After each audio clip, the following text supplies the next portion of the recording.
cinema. Shakespeare and Indian cinemas, please note the plural, local habitations, edited by Dr. Poonam Trivedi along with Paramita Chakrabarti. Now, when you talk about Shakespeare and the volume is so big, and when you have very reputed names as contributors to the volume, I think a person who leads the conversation is at bay. I cannot really honestly say, Poonam, that I have read and appreciated the book. I have read it, but reading is one thing. But Vachan, Manan only will bring some chintan by which I can ask some relevant questions of interest to our learned gathering. However, I will say, taking an analogy of what Petrarch told when he looked through the volume of Decameron. I skimmed past like a man in hurry, he said, tearing here and there, and then he picked up some jewels. I'm not Petrarch, I'm only a Pedr, not yet cut. But Poonam, the book invites deep interest even by its title. But before I ask you about the title and why Indian cinemas, can you tell us something about the genesis of the book? How did you come to take this one? And what led to it all?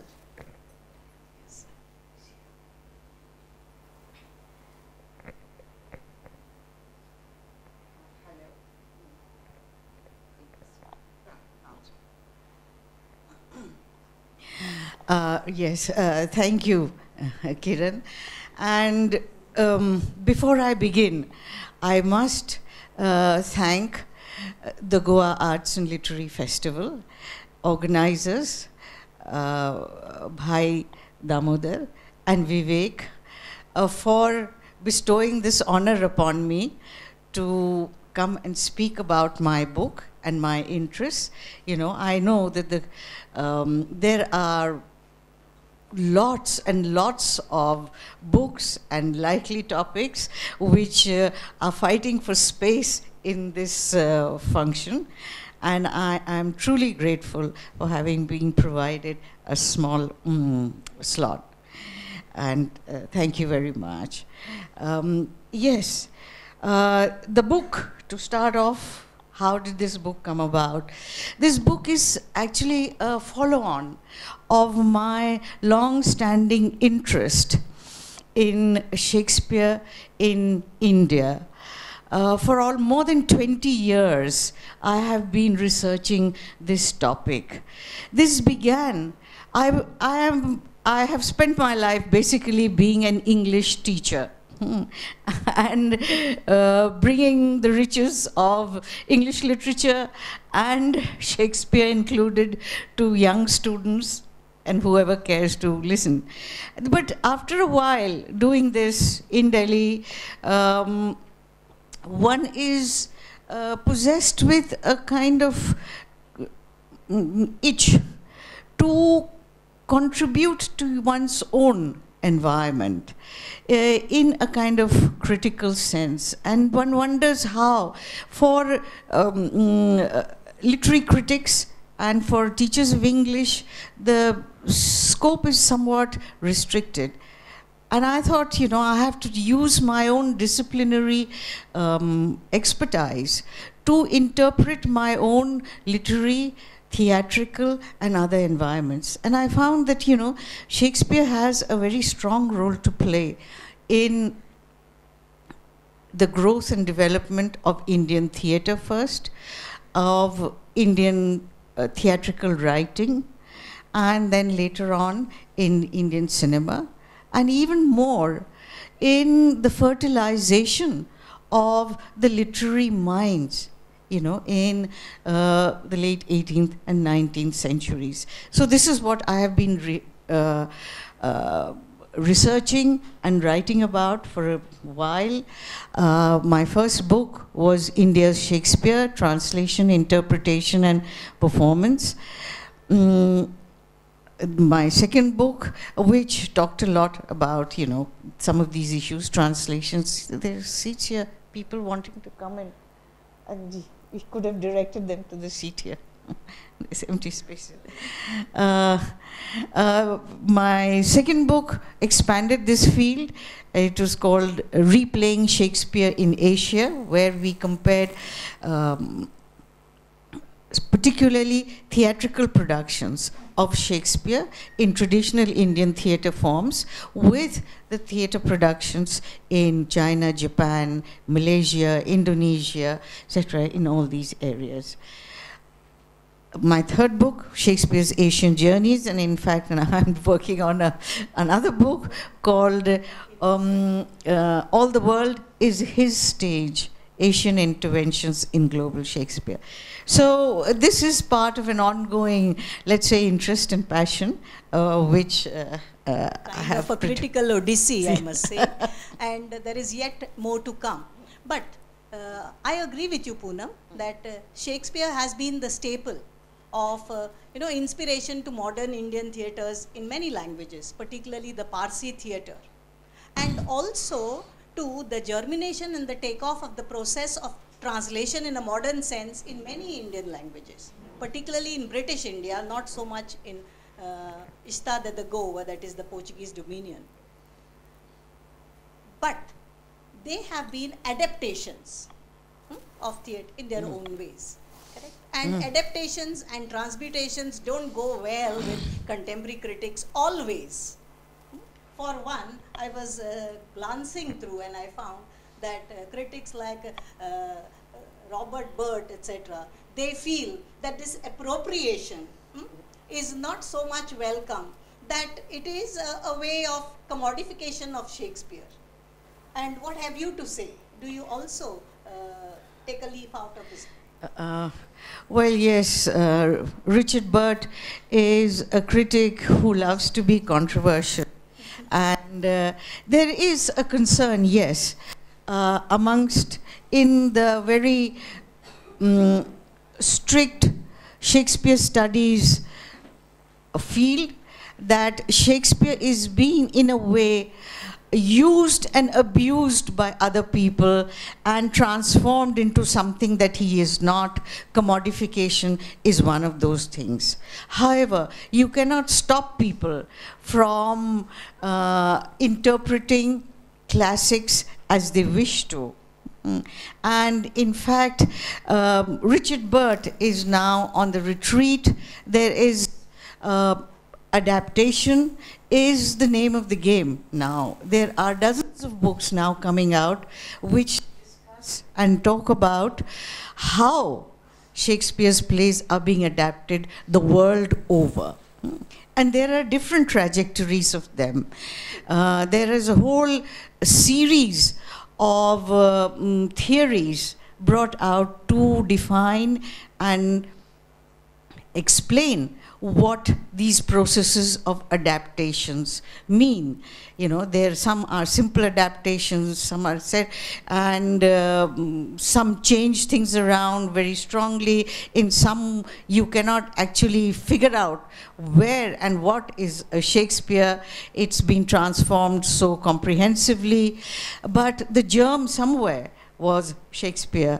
And I think it is for us critics and scholars to go and see where it is, to find out the genesis of these transformations. We can talk a little more about, these adaptations, You don't want me to bombard you with theory too much, but what people say is that adaptation today is looked upon as a kind of surrogation which gives new life to an old work, well-known classical work. Adaptation gives new life to it, and therefore new meanings, things that are submerged or only half articulated are foregrounded. Adaptation is also seen as a kind of actualization, particularly in cinema. When you read a fiction, a novel, and it's transformed into film, you actually can see those characters walking, speaking in their material realities, of course. So there are, you know, many such theories which are trying to pinpoint and elucidate in a more sophisticated fashion what exactly is happening when a great work or a well-known work is changed around and adapted. Why is it being done, and who is doing it, etc. In India, of course, we have been adapting Shakespeare plays since 1852, which is the first known adaptation of the Taming of the Shrew in Gujarat, in Surat, in the, I think, in the Sindhi language. So since then, there has been a whole range of adaptations in all the Indian languages, and they have done so in different ways according to the needs of the time. Most of these adaptations were done for performance, for theatre, to be presented before an audience, and therefore they need to take some liberties. They need to concede to the tastes of the local audiences. And in the process, of course, they are communicating Shakespeare and providing some entertainment. Very true. And also, in a sense, politicizing their own issues and politicizing Shakespeare themes also. For instance, I agree with you that most languages have adaptations of Shakespeare. When you mentioned Sindhi, I couldn't help thinking of Konkani. And Shanai Goybab transmuted them. He didn't translate. He made them into short stories, just like Charles and Lamb, but in a different way. And very interestingly, he had them written in the Romi script, so that people and audiences in Mumbai could also avail of them, read through them, etc. That was a way of getting across to the readership that was just perhaps emerging on the Konkani horizon in the modern times. So I feel that these adaptations might have been seen in many ways, but when they are in cinema, they come into your home. You have a choice, you know, whether to see them or not to see them when they are in the theatre. But I think when it comes as cinema, it comes now maybe as a part of the YouTube presentations, etc. They have a strong impact. And I therefore would like Poonam to talk about, you know, how these characters, themes, and the context have been localized. You know, because Shakespeare for a long time has been globalized. Yes, and people who thought, you know, adaptations were not the right thing to do, they were trying to fossilize an imaginary and classic Shakespeare that does not exist to Shakespeare lovers. So what do you think? How did this process of localizing, positing Shakespeare happen? Yes. Localizing Shakespeare starts right from the very beginning. You know, if we can just go back to the very beginning, in fact, this book is really tracing the place and the presence of Shakespeare in the different Indian cinemas that we have. You know, one major aspect of this book is that it does not look upon Indian cinema as represented by just one dominant language, that is Hindi cinema or Bollywood. Therefore, it talks about cinemas in plural, and it wants to take a pan-Indian view and look at all the different language cinemas, which is you know, Tamil, Telugu, Kannada, Malayalam, Bengali, of course, and Punjabi, Assamia. All these languages have, in fact, adapted, and used Shakespeare to tell their own stories in different ways. You might be interested to know that the first Shakespeare film was in 1923, which was a silent Shakespeare film based on the play Cymbeline. It was called Champraj Hado, you know, which is based on the story of a Gujarati king. And this book, the researchers for this book have pushed this date back because the first Shakespeare silent film that we knew about till now was 1927, Dil Farosh, based on The Merchant of Venice. So the book, in a way, even though I'm saying it myself, but in a way is doing sort of pioneering work, researching evidences that have been submerged till now. We have 8, yes, if you'd like to, show the posters, we would see some of the images of these films. Yes, this is the very first film, which was adapted, in 1923, and then later it was made into a talkie in 19. And these are some of the others that come. Ambikapati in Tamil. And perhaps you can just run through all of them, and then we can talk about them later. These are some of the main films based on Shakespeare, which are talked about in the book. There are detailed discussions of them.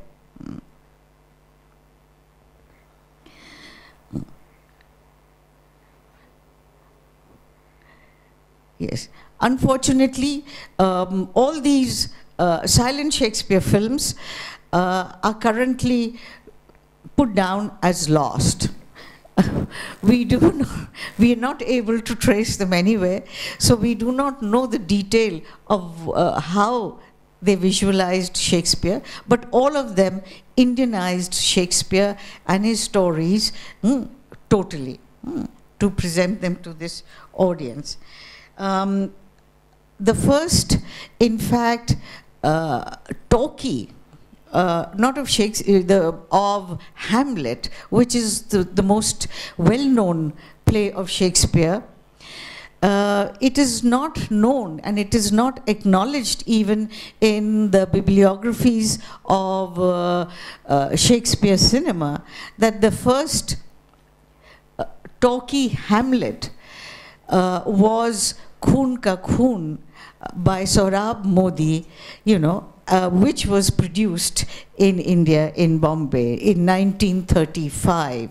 So this is also another dimension of the book and of this research, is to, in a way, not only just recoup our own histories and our own legacies, but also to place them, in the right context, and in a way to decolonize some thinkings of, English and Shakespeare studies, where systematically the presence of Shakespeare in places apart from Anglo-America has been, in a way, marginalized.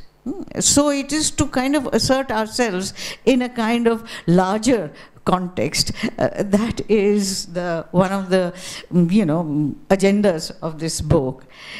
So to talk about the localizations, if you look at Khoon Ka Khoon, which was a film, the earliest Hamlet that we know of, 1935, it was a film made by Sohrab Modi based on his Parsi theatre production. And so, unfortunately, again, we do not have the full film. We only have certain clips of it and stills that are available, and we can have some idea as to what it was like. And it is visualized very much in the style of the Parsi theatre. The camera is shooting full frontally. And the speeches seem to be in quite histrionic style, which we can make out from the body languages of the actors. Their dress was very much a mixture of the Oriental, a certain Islamic dress, and Western dress. Hamlet is always dressed in dark tweeds with a kind of lace collar and gold chain, very much in the Elizabethan Tudor style. However, the adaptation there were number of songs in it. And, something that is a concession to Indian taste. Parsi theatre always had number of songs, you see, and so the film carries them too. Perhaps some of the very well-known adaptations of Shakespeare that I have been recently seen, Vishal Bharadwaj's trilogy, which has triggered off great international attention, adapts them completely in local forms. I'm sure all of you have seen them. And you know about them, so I do not need to explicate them. But film, you see, even more than theatre, because it is a kind of commercial entity, and it needs very much, it needs to recoup its financial investment. The film is very strongly by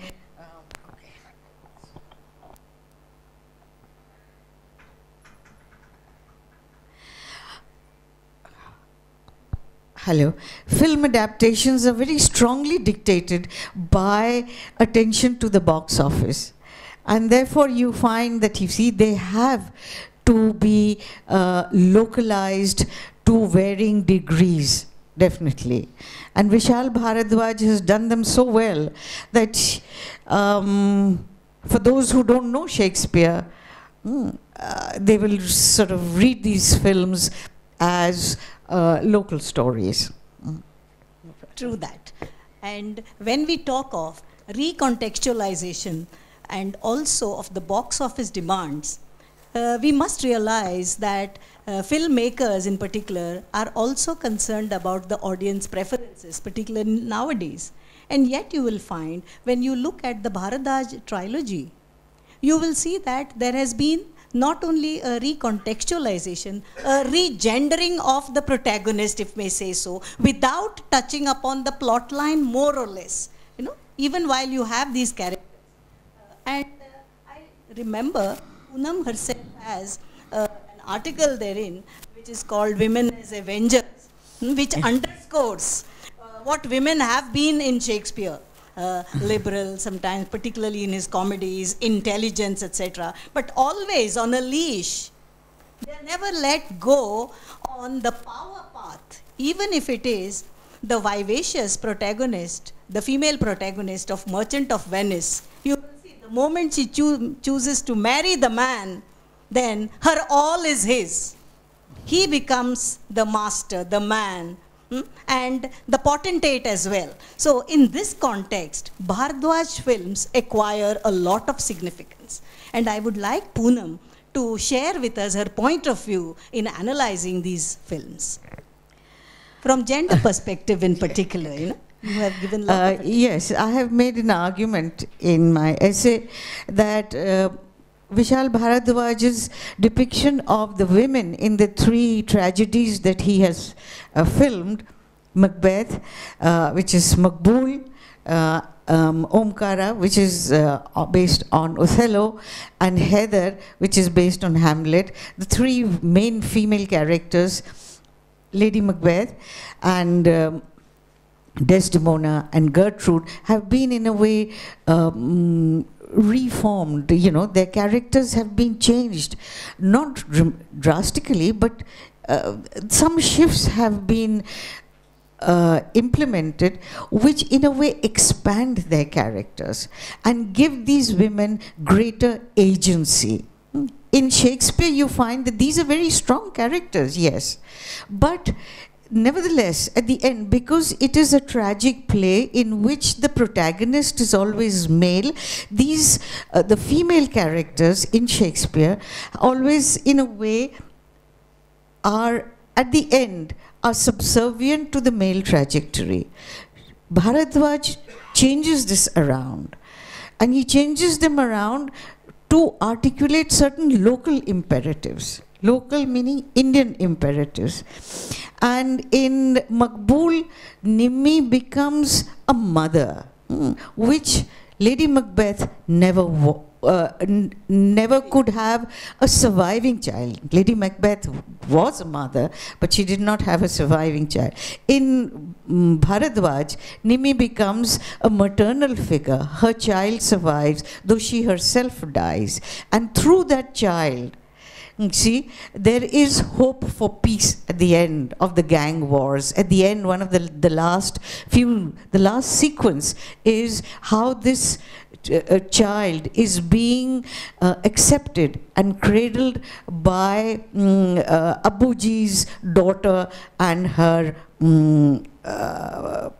boyfriend, I said, who want to adopt him, though they are not very sure whose child it is. It's not very clear whether it is Maqbool's child or Abuji's child. Nevertheless, so you see, he is through this small change of, as it were, of the procreant mother.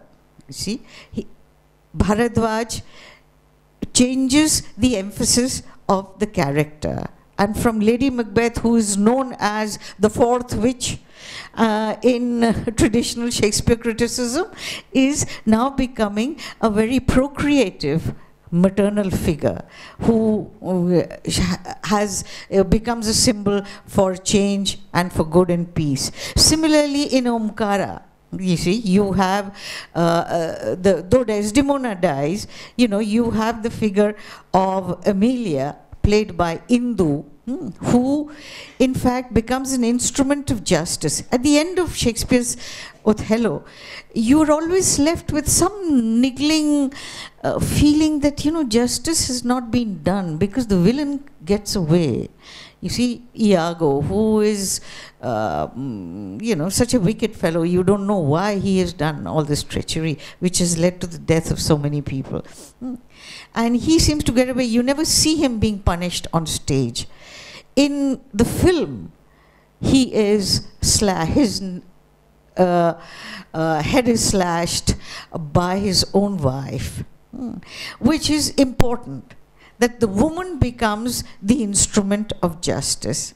Similarly, in Heather, there is Ghazala, the mother, who represents Gertrude, who blows herself up to persuade or to push her own son into surrender, because she says that, you see, there is no future for Kashmir without forgiveness and without surrender. We cannot have this cycle of revenge carrying on. And therefore, you see, Hamlet accepts that, and he drops his guns and he goes away. So in a way, Bharadwaj is transforming the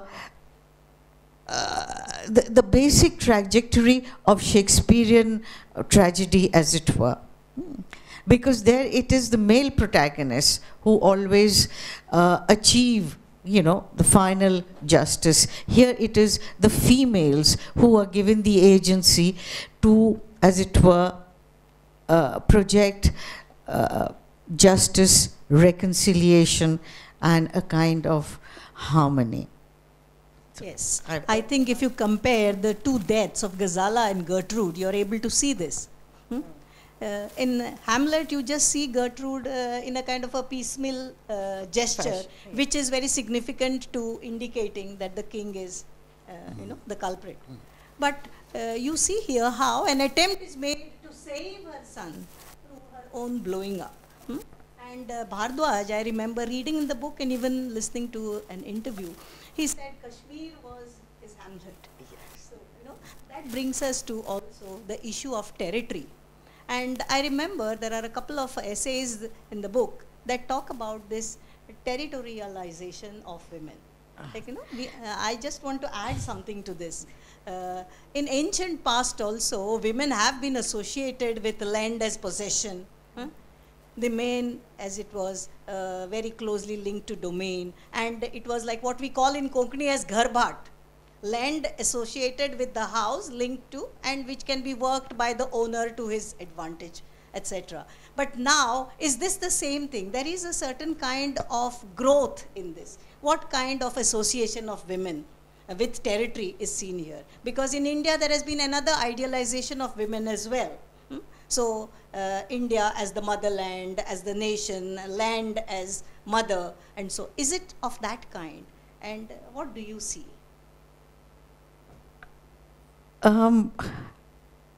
I'd like to point out that how in different, regional films have looked upon the female figures in slightly different manner, and they have used their own local stories to present a kind of very localized ambience. For example, the 1937 Tamil film called Ambikapati, talks about a love story between Ambikapati, who is the son of the poet Kambar, with his love for the princess Ambaravati.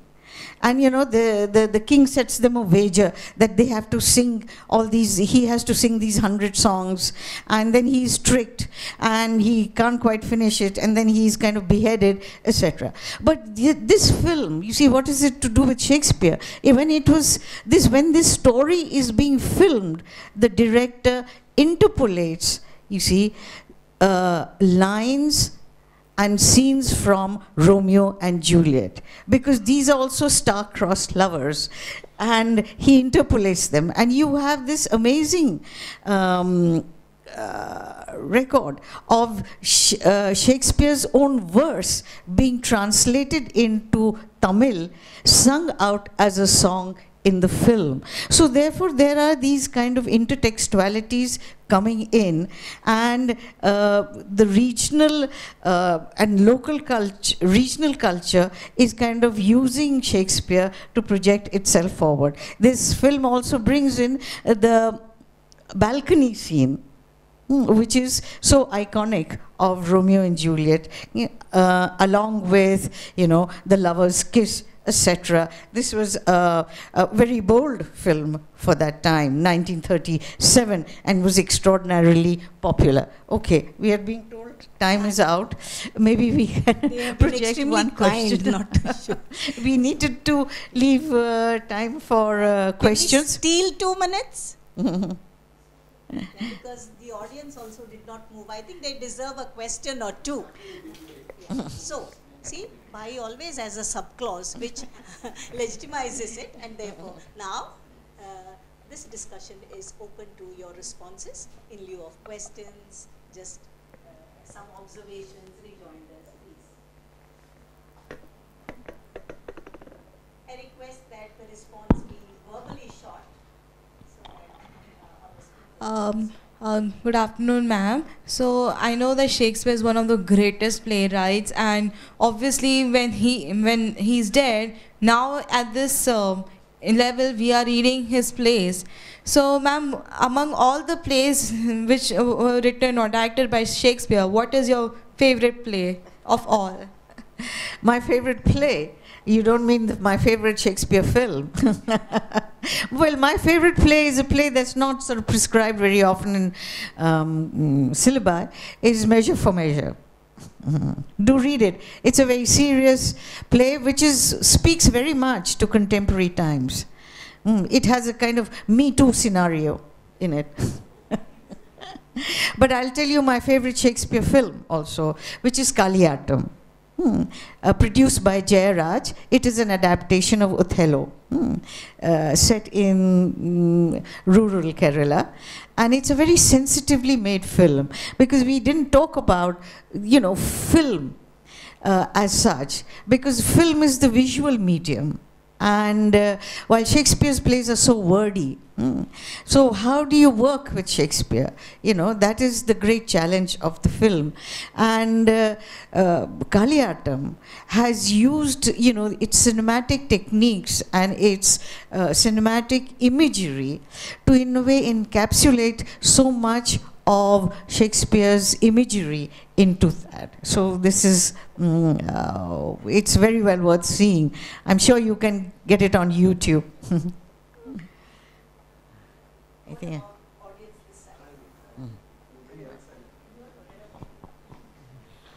We often find the filmmakers using the themes, adapting him, yet not giving due credit to Shakespeare. Is it okay? Oh, well, Shakespeare's out of copyright, so you can use it as you want. There's nobody to come after you. But yeah, it would be good if they acknowledge the sources of their inspiration also, so that we can follow them and perhaps understand their work better. I think, you know, that's... Well, Vishal Bharadwaj himself did not acknowledge Shakespeare when he made Maqbool. He was very worried. In fact, people said if you put in Shakespeare, you know, your audience will run away. So, you see, people think this is very highbrow and very serious, so we don't want to go to this film. But yes, but then he got so much, such praise for Maqbool that then he exploited Shakespeare's name. In fact, his some of these promos put him in the line of great adapters like Orson Welles. So he was becoming a bit presumptuous also. I think we have come to the end of our tether, and I will leave you only with an observation of Bill Ashcroft. Transformations of, you know, plays into films, etc., always welcome, because transformations can be resistance provided they are not total acculturations. Something to dwell on, and most answers come with the trinity of power, ethics, and justice, that is measure for measure. When that tips, we can do many things, and we see that. Okay, thank you very much. Thank you, Poonam.